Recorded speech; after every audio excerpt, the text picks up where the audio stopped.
सहना भवतु सहनो भुनक्तु सह वीर्यं करवावहै तेजस्विनावधीतमस्तु मा विद्विषावहै। ओम शांति शांति शांतिः। तं रघुनाथस्य शतकोटिप्रविस्तरम् एकैकमक्षरं पुंसां महापातकनाशनम् वाल्मीकिगिरिसम्भूता रामाम्भोनिधिसङ्गता श्रीमद्रामायणे गङ्गा पुनाति भुवनत्रयं वाल्मीकिर्मुनिरङ्गस्य विवितावरणचारिणः शृण्वन् रामकथानादं को न याति परां गतिं। जय जय रघुवीर समर्थ सियावर रामचंद्र भगवान की जय। राम लक्ष्मण और सीता वलकल धारण करके अभी जाने की ही तैयारी कर रहे हैं। तब राजा दशरथ का बड़ा विलाप मतलब दुख होता है और राजा आज्ञा भी देता है सुमंत्र को रथ ला करके उनको रथ में बिठा करके विदा करने के लिए और सीता के लिए आभूषण इत्यादि देना और कौशल्य माता का सीता को मतलब सास का बहू को थोड़ा उपदेश, ये सब यहाँ पर कथा आती है। रामस्य तो वच श्रुत्वा मुनिवेशधरं च तं समीक्ष्य सह भार्याभिः राजा विगतचेतनः। श्री राम का संकल्प का कि मैं वो जाने वाला है और उसके साथ साथ मुनि का वेश धारण किया। ये सब देख करके जब सभी स्त्रियों ने राजा का धिक्कार किया तो ये सब देख करके राजा को बड़ा दुख होता है और वह विगत चेतनः मूर्छित हो गया है। उसको कुछ समझ में नहीं आ रहा था। नैनं दुःखेन संतप्तः प्रत्यवैक्षत राघवम् न चैनम् अभिसंप्रेक्ष्य प्रत्याभाषत दुर्मनाः। दुर्मनाः बहुत मन दुखी हो गया और इतना मूर्छित होने के बाद वो राम जी की तरफ देख तक नहीं पाए। न च एनम अभिसंप्रेक्ष्य वो देख नहीं पा रहे थे क्योंकि मन में दुख से इतना मूर्छित हो जाते हैं कि अभी क्या देखे और क्या न देखे। मुहूर्तमिव संज्ञः मुहूर्तमिव संज्ञः दुःखेतश्च महीपतिः विललाप महाबाहु राममेवानुचिन्तयन्। सह मुहूर्तम इव एक क्षण के लिए घड़ी भर के लिए असंज्ञः दुःखितश्च महीपति बड़ा दुखित होकर के राजा विललाप विपूर्वक लाप धातु विललाप मतलब जोर जोर से रोने लगे। रामम एव अनुचिंतन राम का ही चिंतन करते हुए जितना पुत्र अच्छा उतना ही पिता को ऐसे समय पर ज़्यादा दुख होता है। जितना पूरा पुत्र बिगड़ा हुआ वो तो हमेशा के लिए दुख देता है। एक अच्छा होकर के विवेक हो जाए तभी दुख होता है और ऐसे राजा को बड़ा दुख हो रहा है। न त्वेवानागते काले देहाच्चवति जीवितम्। एक बाकी मन्ये खलु मया पूर्वं विवत्सा बहवः कृताः प्राणिनो हिंसिता वापि तन्मामिदमुपस्थितम्। ऐसे दुख हो रहा है तो राजा को लगता है कि कभी भी दुख हो तो वो दुख अपने बुरे कर्म का ही फल होता है। तो राजा विचार कर रहा है कि मन्ये खलु मैं ऐसा समझता हूँ पूर्वम विवत्सा बहवः कृता मैंने पूर्व जन्म में बहुत सारे विवत्स काम किया है कि हो सकता है बहुत सारे गायों की हिंसा की है लगता है अथवा गायों से बछड़ों को अलग किया है या अभी उसको याद भी आना चाहिए कि कभी श्रवण कुमार के माता पिता को भी मार दिया तो तब उनको पुत्र वियोग का जो दुख हुआ था, आज वही दुख राजा को भी रहा है। और इसलिए कहते हैं कि प्राणिनो हिंसिता वापी, अथवा बहुत सारी प्राणियों का हमने कभी हिंसा किया है और आज उसी का फल हमें भोगना पड़ रहा है पुत्र वियोग के रूप में। न त्वेवा वनागते काले देहाच्चवति जीवितम् कैकेय्या क्लिश्यमानस्य मृत्युर्मम न विद्यते। वो तो कहते इतना मुझे दुख हो रहा है, कैकेयी ने इतना बड़ा मेरे साथ एक प्रकार का क्लेश दिया है, और इतना दुख होने के बाद भी मेरे प्राण क्यों न जा नहीं रहे। न ये अनागते काले देहाच्चवति जीवितम, ये जीवितम क्यों देह का त्याग नहीं कर रहे हैं, और क्या क्या दुख भोगने के लिए जीना पड़ रहा है करके स्वयं राजा विलाप कर रहा है। विलाप करते समय ऐसे बोला जाता है, यो हम पाचक संकाशम पश्यामि पुरतस्थितं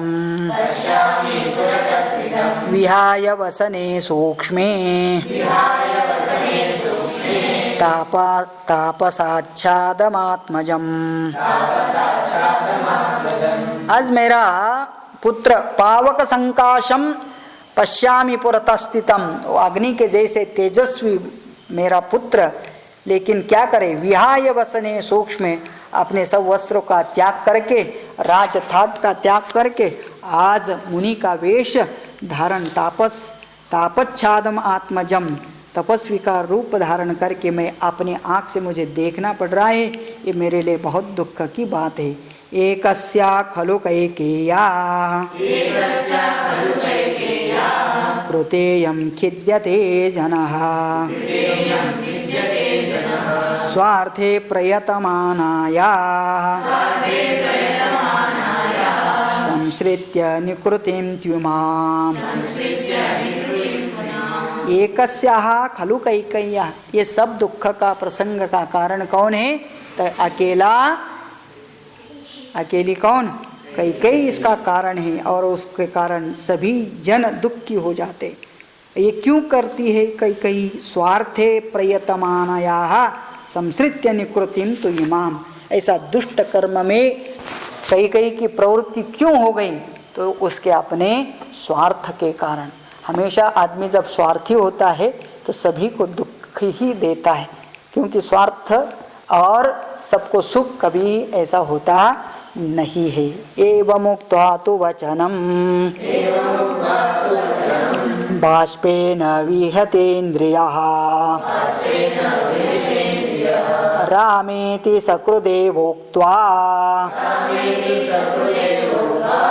व्याहर्तुन्न शशाकसः।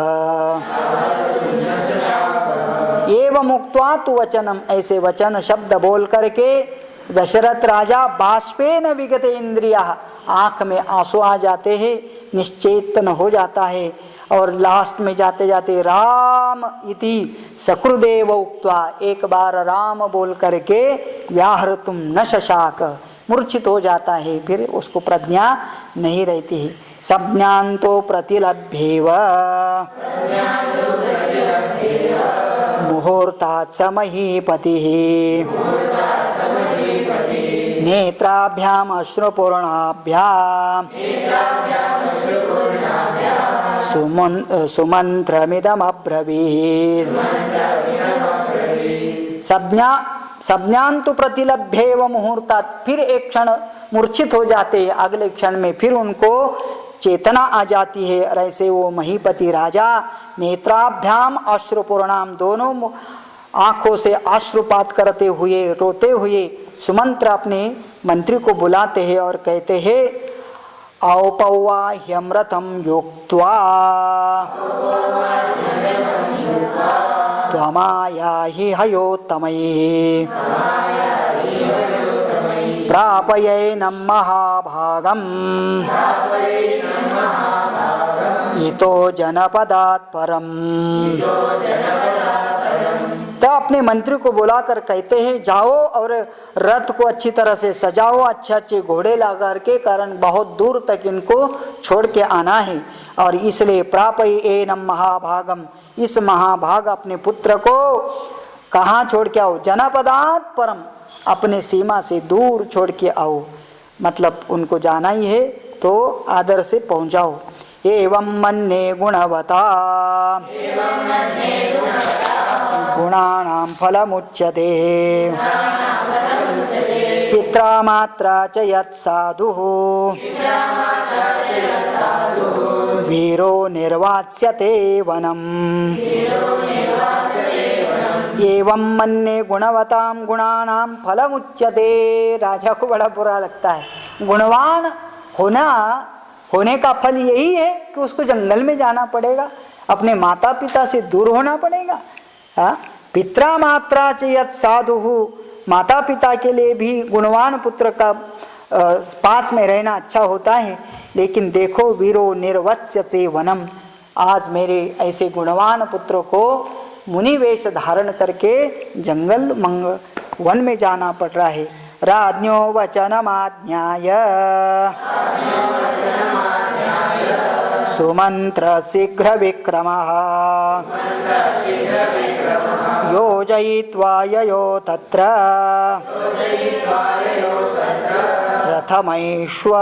रथमश्वैरलंकृतम्। तो फिर सुमंत्र जल्दी जाते हैं शीघ्रम, और योजयित्वा ययो रथो, तब अच्छे अच्छे घोड़े रथ को जोड़ करके रथ को लेके ही आते हैं। तम रथम राजपुत्राय सुतः कनकभूषितम् आचचक्षेऽञ्जलिं कृत्वा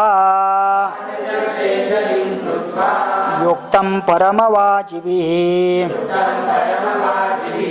बस सुमंत तुरंत कनक भूषित मतलब सोने से मढ़ा हुआ वह रथ लेके आ जाते हैं, हाथ जोड़ करके राजा के सामने खड़े होकर के बोलते हैं कि महाराज रथ तैयार है। राजा सत्वरमाहूय व्यापृतं वित्त संचये उवाच देशकालज्ञः निश्चितं सर्वतः शुचिः। तो फिर राजा सत्वरम आहूय, अपने वित्त संचय, तो फिर अपने जो भी वित्त का कार्यभार देखने वाले हैं ऐसे कि उन्होंने बुलाया, और वैश्य को बुला करके सभी कोष का संग्रह करके, और इनके साथ मतलब राम और लक्ष्मण के साथ नहीं लेकिन सीता के लिए बहुत सारा वित्त और आभरण देने के लिए बताते हैं। वासांसी च वराहरणी भूषणानि महान्ति च वर्षाण्येतानि संख्याय वैदेह्या क्षिप्रमाणय। तो वैदेह्या मतलब विदेह कुमारी सीता के लिए पहनने योग्य बहुमूल्य वस्त्र और आभूषण लेके आओ, और वो भी गिन के लेके आओ। 14 साल के लिए उसको हर बार के लिए, हर फंक्शन के लिए अलग अलग आभूषण जैसे होते हैं। तो वन में गया तब भी क्या हुआ, नवरात्रि शिवरात्रि तो वो जानते ही, और उस समय के लिए जो आभरण की जरूरत है वो सब गिन करके लेके और उनके साथ दे दो। नरेंद्रे नैव मुक्तस्तु गत्वा कोशगृहं ततः प्रायत् सर्वमाहृत्य सीतायै क्षिप्रमेव ततः। कोषाध्यक्ष ने वो सब जाकर के तुरंत जाकर के लेके आए और सब कुछ सीता को सौंप दिया। सा सुजाता सुजातानि वैदेही प्रस्थिता वनम भूषयामास गात्राणि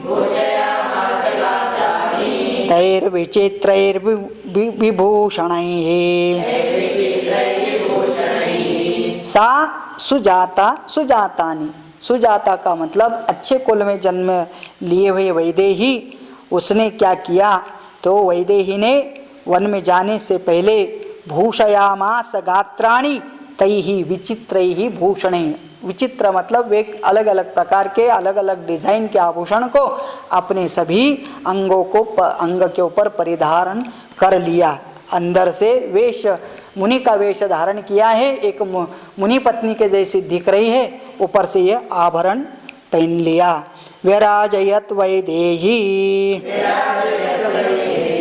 वेश्म तत्सु विभूषिता उद्यतों सुमत काले खम प्रभेव विवस्वतः।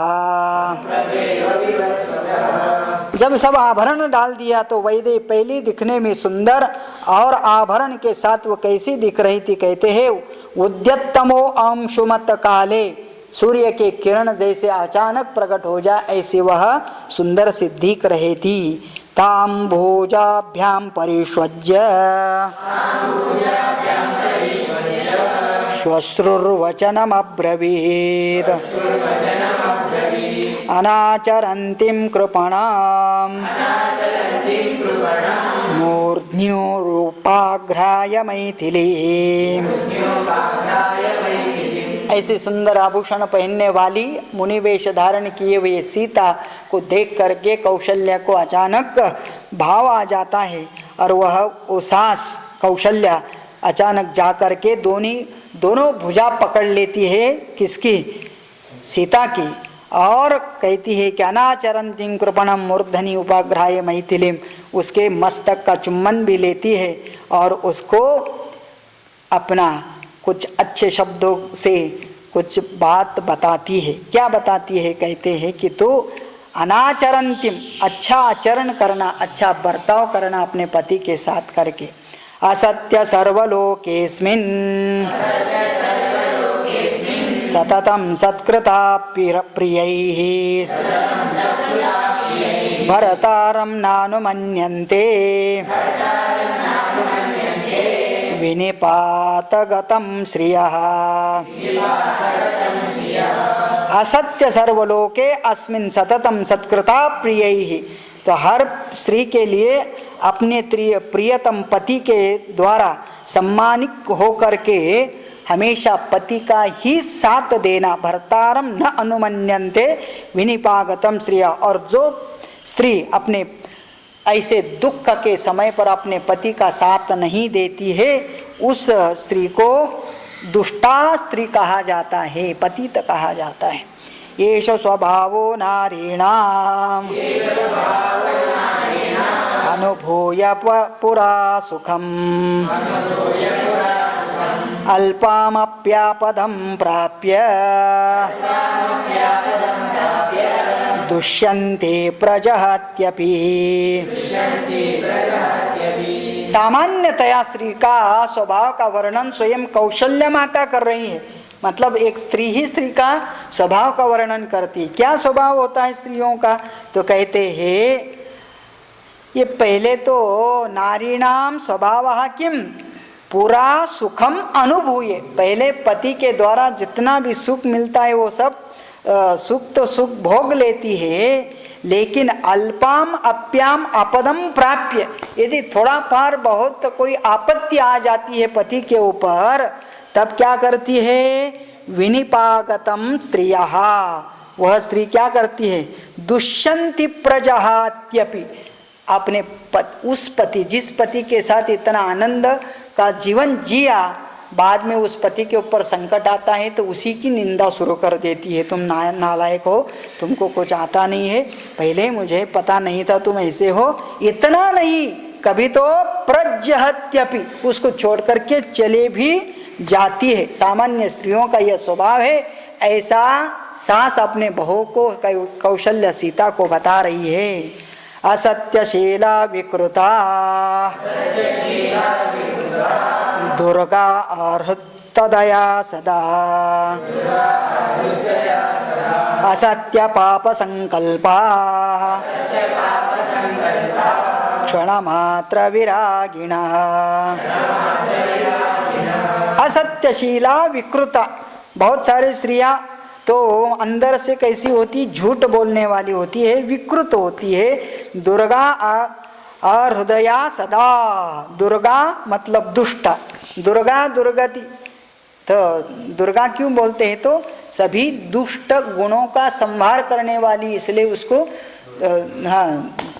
दुर्गा कहा जाता है। तो दुर्गति तो मतलब हमारे अंदर जो दुष्टता होती है, ऐसे दुष्टता रखने वाली भी बहुत सारी स्त्रियाँ होती है। और क्या करती है, हृदयहीनता का परिचय देने वाली उल्टा, असत्या पाप संकल्पा क्षणमात्र विरागिणा, क्षणमात्र में पति की ओर से विरक्त हो जाती है। मतलब क्या है, जब तक अच्छा चलता है तब तक आई लव यू, और थोड़ा कुछ संकट तो किसी के जीवन में आ जाता है तो आई लव यू। इसका मतलब क्या, मैं तुमको छोड़ करके तुम्हारे इसके ऊपर छोड़ के जाने वाले, बहुत दोनों भी साइड में। लेकिन ये एक स्त्री, एक सास अपने बहू को ये सब समझाती है कि ऐसा स्वभाव होता है स्त्री का, लेकिन उसको तो लगता है कि सीता ऐसी नहीं है, फिर भी वो समझाती इस प्रसंग के अनुकूल। न कुलम न कृतम विद्या, न दत्तम नापि संग्रह, स्त्रीणां गृह्णाति हृदयम् अनित्य हृदया हिता। अभी स्त्री जब पति से शादी करती है तो क्या देखती है, न कुलम न कृतम न विद्या न दत्तम नापि संग्रह। वो कौन से कुल का है, क्या विद्या है, कितना पढ़ा है, क्या संग्रह करके रखा है, ये सब नहीं। क्या देखना चाहिए, तो स्त्रीणाम गृह्णाति हृदयम, स्त्री को तो उसका हृदय मन भावना देखनी चाहिए। अनित्य हृदया ही ताहा, और जो ऐसे अच्छा हृदय वाले समझ वाला व्यक्ति है फिर भी उससे प्यार नहीं करती है, तो ऐसे स्त्री को क्या कहा जाता है, अनित्य हृदया। अनित्य हृदय का मतलब जिनका चित्त चंचल है, वो एक पति को, एक पुरुष को अपना समय नहीं दे सकती है। साध्वीनां तु स्थितानां, साध्वीनां तु स्थितानां तु शीले सत्ये श्रुते स्थिते, स्त्रीणां पवित्रं परमं पतिरेको विशिष्यते। अभी देखो, तो स्त्री के लिए सत्य, सदाचार, शास्त्र की आज्ञा, कुल की मर्यादा, ये सब रहते हैं। इनसे सबसे उत्तम क्या है, तो साध्वी स्त्री के लिए एकमात्र पति की सेवा, पति के मन को अनुकूल जीवन जीना, यही सर्वश्रेष्ठ है। ऐसे कौशल्य सीता को बता रहे। सत्वया नावमन्तव्यः पुत्र प्रव्राजिनो वनम् तव देव समस्त्वेषः सधनो निर्धन सधनोऽपि वा। अभी तो कहते हैं न त्वया नावमन्तव्यः पुत्र प्रव्राजिनो वनम। अभी तो इस मेरा पुत्र श्री राम को वनवासी की आज्ञा जो मिली है, कभी उसका अनादर नहीं करना, और एक किस अवस्था में नहीं करना, कहते हैं निर्धनः सधनोऽपि वा। वह सधन होते हुए आज निर्धन हो चुका है, पूरा राज्य उसके हाथ से चले जाकर के उसको वन में जाना पड़ा। ऐसे अवस्था में उसका साथ नहीं छोड़ना। विज्ञाय वचनं सीता तस्या धर्मार्थ संहितं कृत्वाञ्जलिमुवाचेदं श्वश्रुमभिमुखे स्थिता।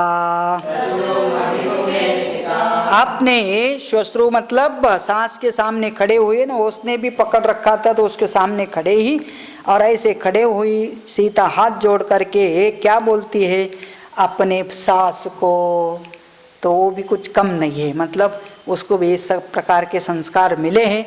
वो कहती है करिष्ये सर्वमेवाहम् आर्या यदुन शास्ति माम् अभिज्ञास्मि यथा भर्तुः वर्तितव्यं श्रुतं च मे। तो हे आर्य, ये सज्जन, सास अपनी बहू अपने सास को भी आर्य मतलब सज्जन समझती है, और वो कहती है कि आपने जैसे कहा करिष्य, मैं उसी प्रकार का यद अनुशास्ति माम, आपने जैसा उपदेश किया उसका मैं अनुपालन करूंगी।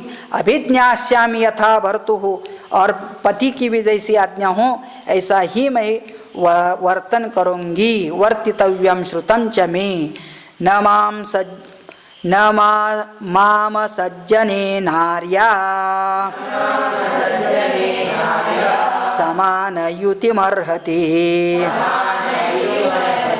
धर्माद् विचलितुं नाहम्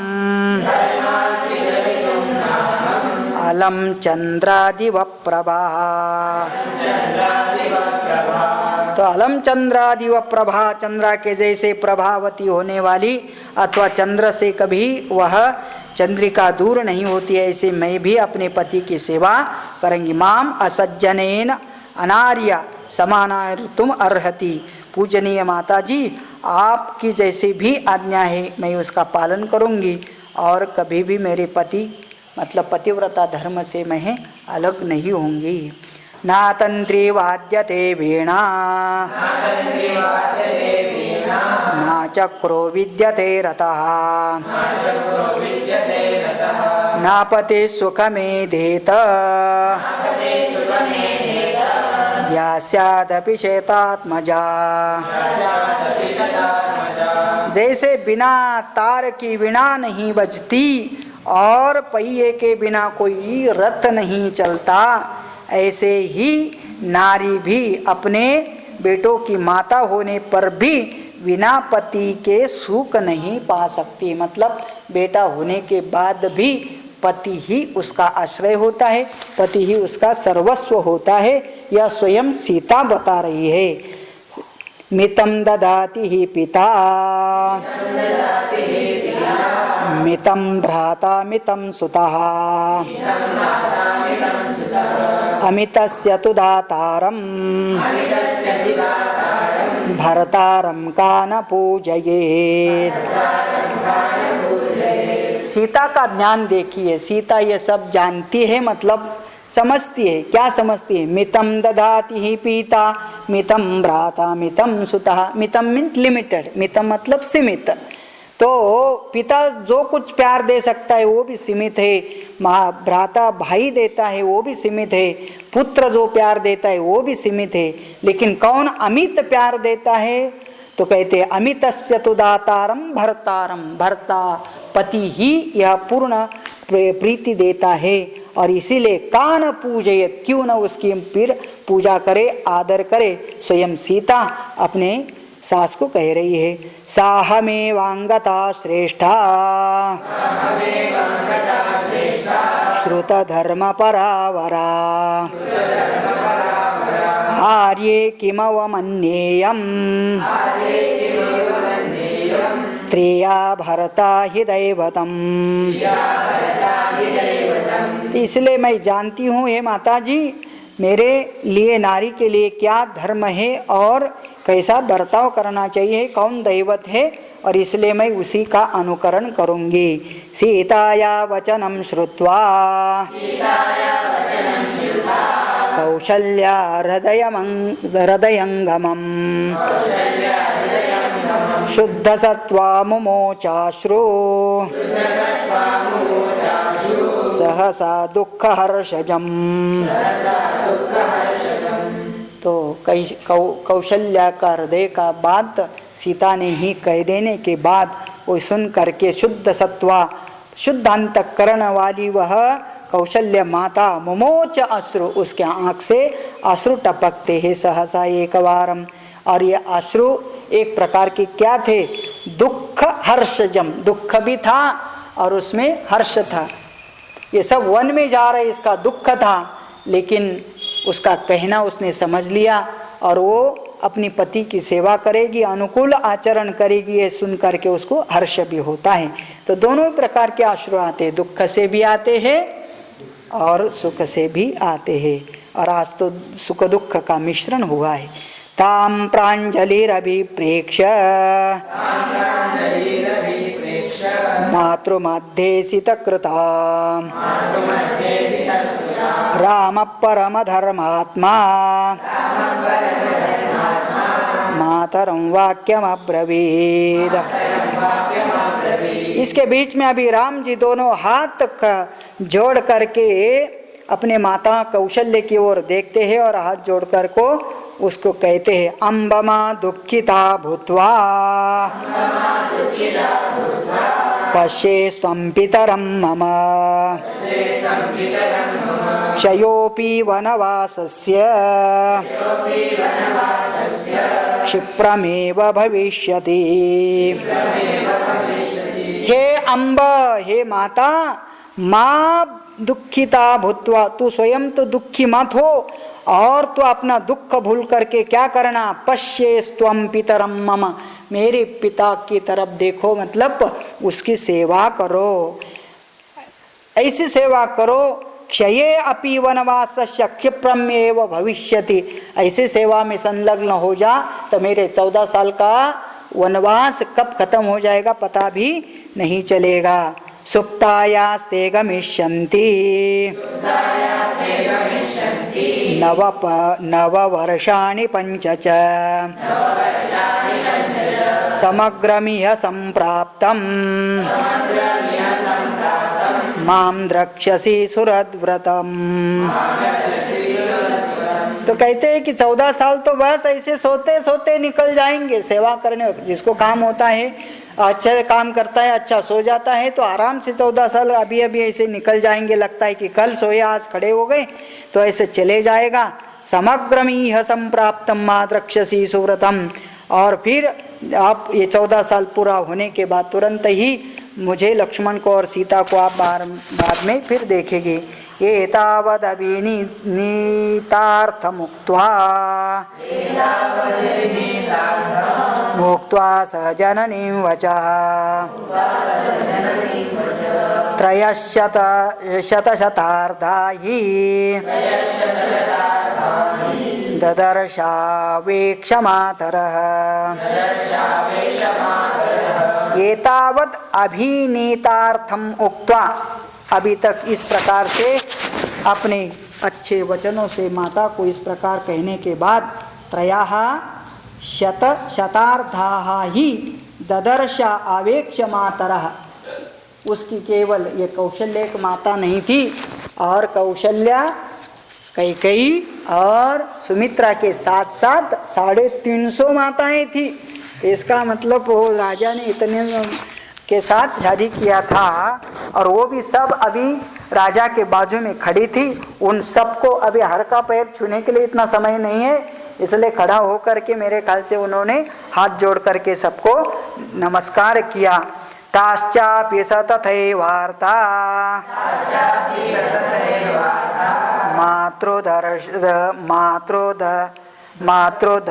मातृदर्शरथात्मजः धर्मयुक्तमिदं वाक्यं निजगाद कृतांजलिः। ताहा चापी स तथैवार्था, ताहा वो सभी माताएं भी क्या कर दिया, तो उस दशरथात्मज राम को तथैव उन्होंने भी कौशल्य के जैसे आशीर्वाद दिया। धर्मयुक्तमिदं वाक्यम निजगाद कृतांजलिः, और उनको भी शोकाकुल होने वाले सबको यह धर्म की बातें बता दिया। संवासात पुरुषं किंचिद अज्ञानादपि यत्कृतं तन्मे समुपाजानीत सर्वाश्चामन्त्रयामि वः। क्या जाते पहले दुख का प्रसंग है, उसमें से भी जाते समय राम जी कहते हैं कि हे इतनी सारी माताओं, मेरे कारण आप किसी को दुख हुआ हो, कठोर वचन कभी बोला हो, अनजाने में मेरे से कोई अपराध हुआ हो, तो उनको सबको क्षमा करो और आप मुझे सभी आशीर्वाद दे के यहाँ से विदा कराओ। वचनम राघवस्येतत् धर्मयुक्तं समाहितं शुश्रूषता स्त्रियः सर्वा शोकोपहत चेतसः। राघवस्य एतत् वचनम श्रुत्वा, सभी माताओं ने इस राम जी का ऐसा वचन सुनने के बाद धर्मयुक्तम समाहितम शुश्रूहु ताहा, ताहा शुश्रूहु, श्रु धातु शुश्रूहु, स्त्रियाः सर्वाः, सभी ने सुनने के बाद इतना अच्छा पुत्र उनको लाभा, अभी तक सुख ही सुख दिया, और वो हाथ जोड़ करके बोलता है कि मैंने आपको कभी वचन से कभी अपने आचरण से दुखी किया हो तो क्षमा करो। ये सुन करके सभी को सभी एकदम शोक होता है। शोको ह पचेतसः, वो सभी शोक मग्न हो करके कहते हैं जज्ञे ततासां सन्नादः क्रौञ्ची नामिव निःश्वनः मानवेन्द्रस्य भार्याणाम् एवं वदति राघवे। जब राम जी ऐसे कहे उनको तो सभी सुन करके एकदम सभी की सभी वो माताएं रोने लगी। जैसे कुरियों के जैसे पक्षी होते हैं ना, उनका नाम होता है क्रौंची पक्षी, एक साथ कोई मतलब रोने लगते हैं या आवाज करते हैं, ऐसे एक साथ सभी उन माताओं ने, कितनी माताओं से 353 मतलब 353 माताओं एक साथ, नहीं उसमें से कई कई नहीं रोती है, इसका मतलब 352 माता एक साथ रोने लगी। तो फिर वो कितना बड़ा नाद होगा, शब्द होगा राजभवन में, ये सब इस प्रकार से एक ही साथ रोने का आवाज होता है। ये सभी पूरे इसका सारांश बताते हैं। मुरज पणव मेघ घोषवत दशरथ में वश्म बभूव यत्पुरा विलपित परिवेवनानुकूलम् व्यसनगतं तदभूत् सुदुःखितम्। हाँ, तो कहते हैं पुरजन है ना, मुरजन है इधर, पुरजन के सभी पर मुरज पवन और मेघ आदि वाद्यों से गंभीर घोष से गूंजता हुआ रहता था। मतलब हर बार उसको क्या होता था, इतने अच्छे वाद्य बजाए जाते थे, मंगल वाद्य बजने के जगह पर आज ऐसे भयंकर, कभी किसी को विदा करते थे तब भी क्या होता है, मंगल वाद्य बजा करके विदा किया जाता है। लेकिन आज ये दुख के नाद गुंजता हुआ उस राजा के महल में विपलित परिदेवनाकुलम, सभी के सभी अत्यंत दुख्यांतकरण हो चुके हैं। व्यसनगतम तदभूत दुखितम, सभी का सभी वह वातावरण इतना भयंकर दुख का था, हम लोग कल्पना कर सकते हैं। सादा हम लोग कोई वनवास नहीं जाते हैं, कहीं दूसरे गांव चले जाते हैं या परदेश चले जाते हैं, तब घर वालों को भी बहुत दुख होता है, तब भी उन लोग को इतना बुरा लगता है। तो आज किसी को राज्य कारभार का परित्याग करके वन में जाना पड़ता है, वो भी मुनिवेश धारण करके, है ना।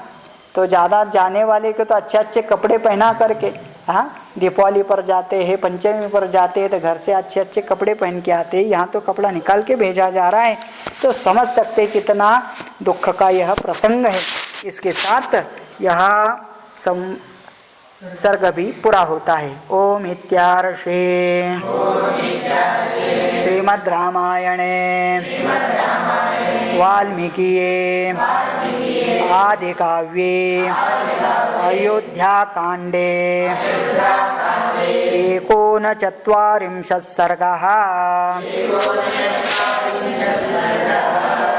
19 तो 39 मतलब 39 सर्ग यहाँ पूरा होता है। जय जय रघुवीर समर्थ सियावर रामचंद्र भगवान की जय।